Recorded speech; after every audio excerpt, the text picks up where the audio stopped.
Help! My child is being investigated by child welfare. Hi, I'm Tulsa attorney Justin Mosteller, and I'm going to give you some advice about what you should do in this situation if you unfortunately find yourself there. Now, when DHS is involved investigating a parent, number one, the first thing to do is not to panic. Most of the time, in fact, almost all of the time, DHS will do their investigation, either substantiate or unsubstantiate, and if the problem is minor enough, which most problems are, they will institute what's called a voluntary safety plan.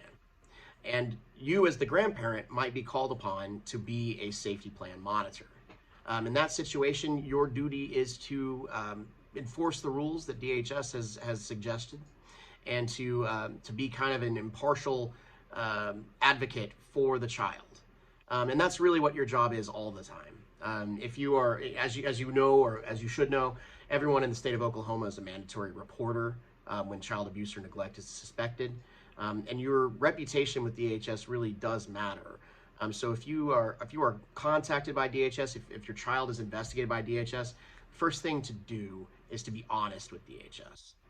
DHS has massive investigative capacities. If you tell a lie to DHS, it might help your child in the short term, but I can almost guarantee that DHS will figure out the truth eventually. And when they do, you've lost all credibility with them and really all of your ability to be there for the grandchild, who is ultimately the most important thing here. In light of that, be honest with DHS, be cooperative with DHS, tell the truth to them. Even if the truth might hurt your child, it will help your grandchild. And your honesty will make you a good placement for the child in the event that it's one of those rare instances where DHS actually does take the child into state custody. In that scenario, your honesty to DHS in the beginning of the matter will pay dividends because they will look at you as a safe, reasonable placement for the child. And that's really the ultimate goal here, is maintain your credibility with DHS so that in that event, you can be there. Your children will thank you eventually, I promise, because you will be a better placement for that child than a traditional foster home.